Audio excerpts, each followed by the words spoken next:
අපි සන්තෝෂයි මේක විනෝදෙන්න පුළුවන් අපිට. අපි ආසයි මේ දුන්ගේ දැල්ල බලන්න. ඒ වුණාට අපි ගිහිල්ලා එනකොට පඩිය හදලා තියෙනවා. දැන් හොඳයි ඉස්සර වගේ නෙමෙයි.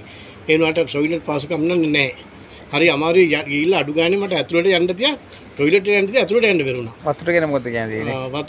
වතුර සප්ලයි දෙයක් තියෙනවා. ඔව් කොතනද? ඒ දෙක නම් මේ දැන් දෙකකින් අලුතෙන් අපි දැක්ක තියෙනවා. කොතනද? මේ පන්සලත් එක්ක මෙහා පැත්තේ. ඒක හොඳයි මූණකට හොදගත්තා එතනින්. අනේ ඒක තැන කොතනද? තව පොඩ්ඩක් ඉස්සරහට ගියාම තව තැනක් තිබ්බා. ඒක ආරේ. ආරේ ගාවනේ. ඔව්. මේක හැදුවේ මන් තමයි. මං හදේ. ඒක හොඳයි ඒක අවස්ථාව ලබා දීම ගැන. මේ පාරවයි ප්‍රතිමා ඒක බටයක් තමයි ගැලවිලා. කොතනේ? අර මේක නෙවෙයි ඊට එහායි. එහෙමද? එතනදී ඒ ටොයිලට් එකට යන උතර පාර. ඒක තමයි. ඒක තමයි අන්ද ටොයිලට් එකේ වතුර. මේක දැන් මේ පිච්චිලා ඇර මේ එනකොට මම මෙතන හදුව වතුරක තියෙනවනේ. ඒක හරිය බ්‍රෝ. දැන් ඒ ආරේ මේ සේර අර මං උල්පත් අර මේ හැදුවා. ඒ සේරම හිඳලා තියා. දැන් ඒ ආරේ හිඳලා මං අර දැන් මං හදපු ගේනේ කන්ද මුදුනේ ඉඳලා.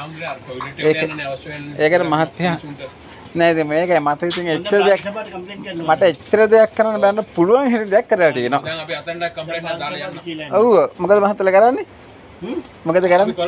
කොළඹ